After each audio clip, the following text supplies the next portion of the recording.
Newsline, one full hour news package highlighting all the major news from in about Liberia, Africa, and the rest of the world.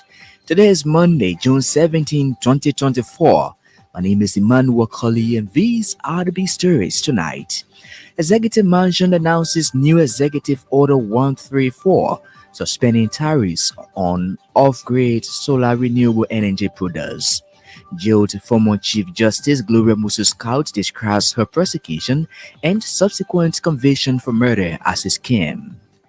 Dozens of flood victims in several communities in Pinsville are appealing to the government and goodwill individuals to assist them rebuild their lives.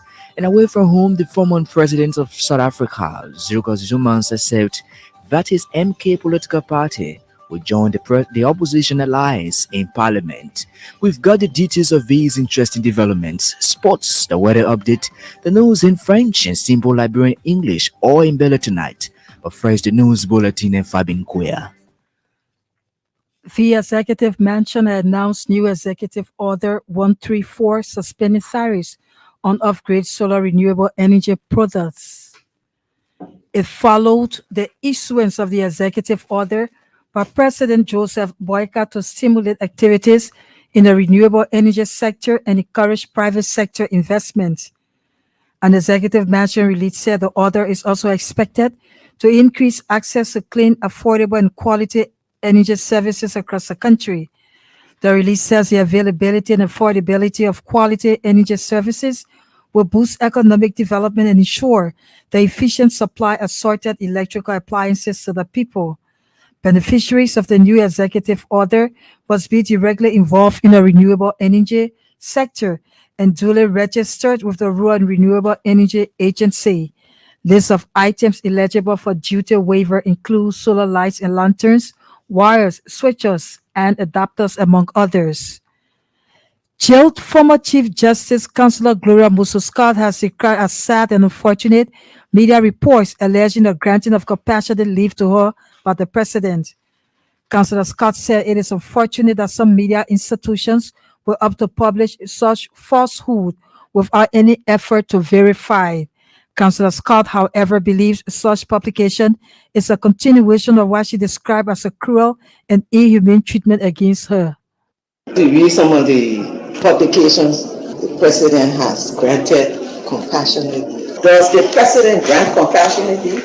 It's so sad for professional persons who have their institutional reputation to protect would not have done the due diligence to verify. The former Chief Justice spoke to reporters from the Monrovia Central Prison over the weekend. Councillor Scott says she had gone to a property to take accurate inventory of items taken away for proper legal documentation. Dozens of flood victims in several communities in Pinsville City are appealing to government and goodwill individuals to assist them rebuild their lives. The flood has rendered several residents of Dupo Road, Negletown, and Nizo communities homeless, with mass destruction of the personal effects in homes. Speaking in an Elbc interview, the residents attributed the flooding to unrestricted garbage disposal and erection of homes in waterways. In the Negletown, residents were made to pay $50 Liberian to be carried on their backs to cross the water from one point to the other. Meanwhile, the residents are calling on the Ministry of Public Works and the Environmental Protection Agency to intervene. 4 people, including a pregnant woman, were killed after a vehicle in the convoy a 50-year-old gold miner and businessman has been charged and sent to court for allegedly raping and murdering a 13-year-old girl in Grand Jida County. Mark Danger was arrested in August last year and charged for kidnapping, rape, and criminal conspiracy, among others. During police preliminary investigation, Mark admitted to committing a crime but later denied all allegations. Medical report revealed that the victim was raped and gruesomely murdered in August of last year. Meanwhile, Mark Danger is currently undergoing court trial in Grand Jida County. A man believed to be in his early 30s has committed suicide in Bawaipe Town, Nema County. Isaac Deme reportedly killed himself as a result of shame after his wife publicly told him about his impotency. According to our correspondent, the decomposing body of Isaac was discovered in a cocoa farm on Thursday. 50-man jury setup reported there was no foul play.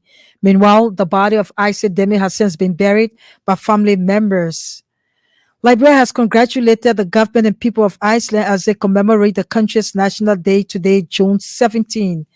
According to a foreign ministry release, government's congratulatory message was conveyed by President Joseph Boyka on behalf of the government and people of Liberia. In a message to his counterpart, Gordon Johansen, President Boyka also conveyed sincere gratitude to the government and people of Iceland for their continued support to the fishery to achieve economic growth and development. He prayed that the bilateral relations between the two countries will grow stronger for the mutual benefits of two nations and peoples. The release also quotes President Boyka as expressing optimism of sustained mutual collaboration in agriculture, education, tourism, sanitation, international peace, security, and justice. Bapolu County District 2 Representative Luther Collins has presented his legislative report to his constituents after nearly 6 months at the legislature. Representative Collins said the move is to promote accountability and abreast of people on the different workings at the Capitol. In his report, Representative Collins boasted of an increment in the budget for the Emirates Hospital and the construction of a proposed maternity home at the Bel Air Fasama Clinic. We are being able to work with our colleagues by advocating a significant increment in Emirate Hospital. That budget from 150,000, the Emirate Hospital is now opportune to receive the total of 1 million instead of 150,000. The Bapolu County District Lawmaker maintained that his office will remain engaged to address pressing challenges confronting the district. He decried how the deplorable road conditions has rendered untold sufferings in the citizens and called for a united front to address crucial development needs. President Joseph Boyka has disclosed plans of elevating the Booker Washington Institute in Margibi County to a technical college. President Boyka believes this will afford young people the opportunity to acquire technical knowledge and improve their living standards. He said education, which remains a key pillar to this administration, holds the key to unlocking the potentials of the youthful population in Liberia. I want to tell people Margibi, Boca, Washington is going to be elevated to a technical college to serve our people, to provide those things for our people. We are working on it. We're not just talking, we are going to work with people, and we started doing. The Liberian leader also urged citizens to put aside individual differences and unite in fast-tracking the developmental agenda of the country. President Boyka made a disclosure at the groundbreaking ceremony of the proposed Bethesda Mission project over the weekend in Margibi County. Information Minister Jerry Limekpia has reassured government's commitment to fostering public sector transparency and accountability. Minister Pia's statement is in reaction to reports alleging that government has spent $700,000 to underwrite the cost of the recent Senate retreat. But in an Elbc interview Monday, the information minister clarified that at no time did the government disburse such money to the Senate. On your own, without any noise, anybody making any noise. Somebody want to tell you that 30 people go have retreat and they spend 700,000. You know what 700,000 is, right? Sometimes when people make accusations, beyond looking into the detail of it, just on the surface, sometimes we got to ask ourselves the hard question: who spends 700,000 for retreat? Minister Pia said, though it is good to checkmate the works of public figures, such efforts should be backed with documented evidence. The news bulletin with Fabin Kuya. Fabin makes a return later on with the weather update now international development.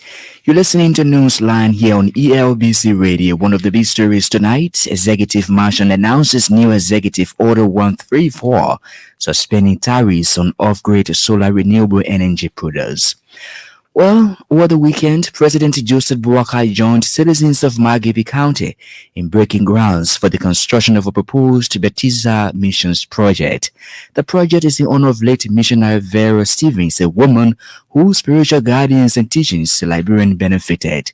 Delivering special remarks at the occasion, President Boakai described the late missionary as a woman who dedicated her life to serving mankind, mainly the children.